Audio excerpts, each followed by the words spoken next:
आपको याद होगा तेजस्वी यादव ने घोषणा कर रखी थी कि सरकार के तरफ से जो योजनाएं चलाई जाएंगी सरकार के गठन के बाद। तेजस्वी यादव ही डिप्टी सीएम थे, उनको याद नहीं है या है, उनको याद हो जाना चाहिए था कि आप ही डिप्टी सीएम थे।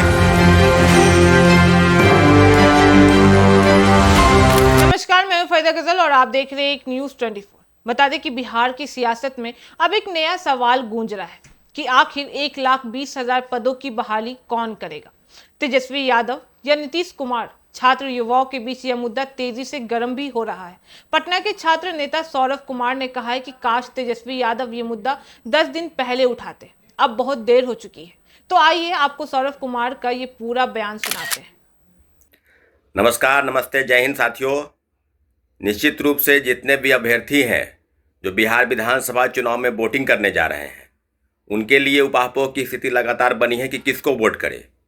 और आपने देखा होगा कल तेजस्वी यादव जो बिहार के पूर्व मुख्यमंत्री और नेता प्रतिपक्ष, उन्होंने कहा कि हम TRE 4 में 1,30,000 पदों की बहाली सरकार बनते ही, यानी जैसे ही सरकार का गठन होगा, हम 1,30,000 पदों की बहाली को लेकर हम निश्चित रूप से काम करने का काम शुरू करेंगे।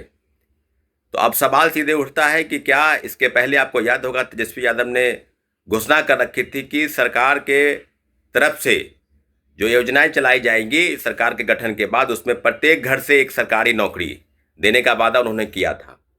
और जितनी भी चीज़ें हैं, एक सरकारी नौकरी देने का वादा स्पष्ट है कि पूरे तौर पर लगभग 3.5 करोड़ सरकारी नौकरी। और जो आंकड़ा बताता है, जो सरकारी नौकरी का आंकड़ा है, वो 24 लाख से 25 लाख ही पूरे बिहार में जो आंकड़ा ये है। तो ये आप स्पष्ट समझ लीजिए कि 3.5 करोड़ सरकारी नौकरी देने की बात जो है वो कितनी उचित है, कितना वाजिब है। बिहार के मुख्यमंत्री जी ने भी कहा था कि हम 1 करोड़ सरकारी नौकरी और रोजगार देने की बात करेंगे। तो दोनों बातों को स्पष्ट स्तर पर अभ्यर्थी समझ लीजिए कि चुनावी जुमलेबाजी किस प्रकार से की जा रही है।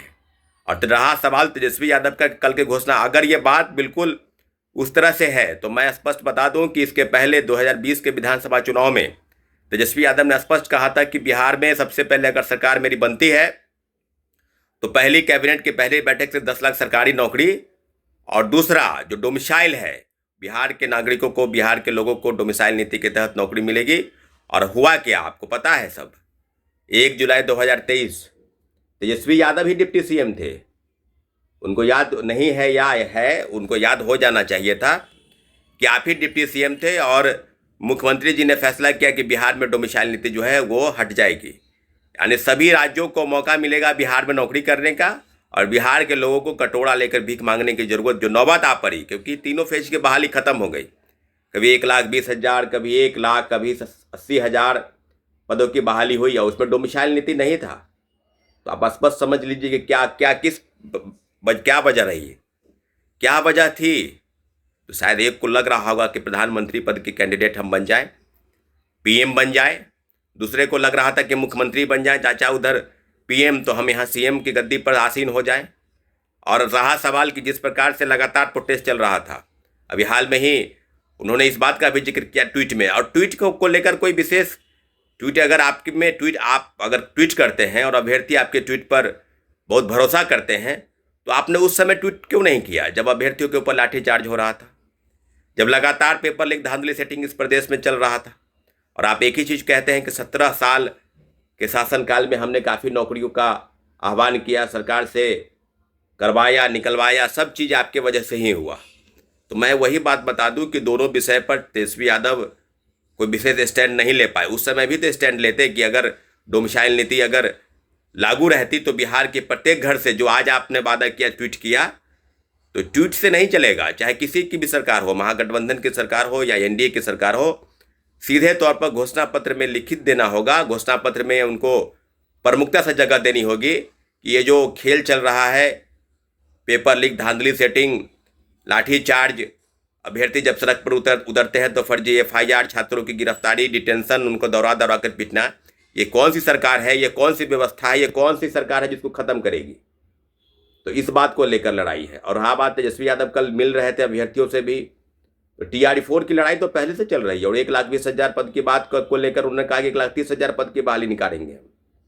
तो फिर आप समझ लीजिए कि 2020 के विधानसभा चुनाव में जो दोनों वादा किए थे, क्या उस वादे पर वो खरे उतरे क्या? इस बात को आप समझ लीजिए। और आई बात स्पष्ट समझ लीजिए ये भी कि मैं जो कह रहा हूं इसका ये मतलब भी नहीं मत समझिएगा कि हम तेजस्वी यादव के खिलाफ बात कर रहे हैं। मैं जो रियलिटी हूं मैं बता रहा हूं। जो 1 करोड़ नौकरी रोजगार देने की बात है वो कहाँ हवाई चल गया, ये बात को आप समझ लीजिएगा। तो निश्चित रूप से युवाओं के प्रदेश में जिस प्रकार से जुमलेबाजी का दौर है, और नेताओं की जुमलेबाजी बिल्कुल जग जाहिर है, हर लोग जानते हैं कि किस प्रकार से भाषण होता है, लोगों को आकर्षित किया जाता है, वोट के नाम पर लोगों के साथ किस प्रकार से खिलवाड़ होता है। तो किसी के जय जयकार नहीं करनी है। अभ्यर्थी हम खुद मालिक हैं, वोटर सबसे बड़ा मालिक होता है मतदाता। तो निश्चित रूप से चाहे वो किसी की सरकार हो, चाहे नीतीश कुमार के नेता वोट मांगने आए, आप उनको खदेड़ने का काम करेंगे, चाहे तेजस्वी यादव के नेता वोट मांगने आए, उनको खदेड़ने का काम करेंगे। रहा सवाल की जुमलेबाजी का, दोनों मामलों पर स्टैंड तेजस्वी यादव का क्लियर नहीं है। और अगर विशेष रूप से युवाओं के पहल की बात करती है तो अपने घोषणा पत्र में लिखित दे, पहला कि पेपर लीक धांधली सेटिंग पर उनका स्टैंड क्या है, छात्रों पर फर्जी FIR होता है उनके प्रति उनका क्या रुख रहेगा, सरकार के गठन के बाद जो नौकरी देने की बात है उसमें सिर्फ शिक्षक बहाली में डोमिसाइल नीति नहीं, बिहार के सभी सरकारी नौकरी में 90% डोमिसाइल जो है बिहार के लोगों को मिलना चाहिए, इस बात पर उनकी क्या राय है। और रहा सवाल कि जो जिस प्रकार से शिक्षा माफिया, कोचिंग माफिया का व्यापार फल फूल रहा है, उनके प्रति जो विशेष कार्रवाई नहीं होती है, तो इसका स्टैंड उनका किस प्रकार से घोषणा पत्र में रहेगा। और रहा सवाल कि जो सरकार है वो सरकार हमारी अपनी ही सरकार है, चुनी हुई सरकार है, जिसको हम चुनकर लाते हैं, उनको निर्वाचित करते हैं, तो उनके प्रति, युवाओं के प्रति, हम सबों के प्रति उनका क्या दायित्व बनता है। क्योंकि जिस प्रकार से लगातार बहाली निकलेगी, अभी कई बहाली जो है उनको लंबित करके रखा हुआ है, जिसमें लाइब्रेरी साइंस की बहाली, कंप्यूटर बहाली, TRE-4 में 1,20,000 पद की बहाली की बात कह रही थी, जहां तक कि शिक्षा मंत्री ने कहा कि मात्र 26,000 पदों को बहाल करेंगे। सिर्फ ST-ET 2025 को छोड़ दिया जाए तो सारे मामले अभी लंबित हैं।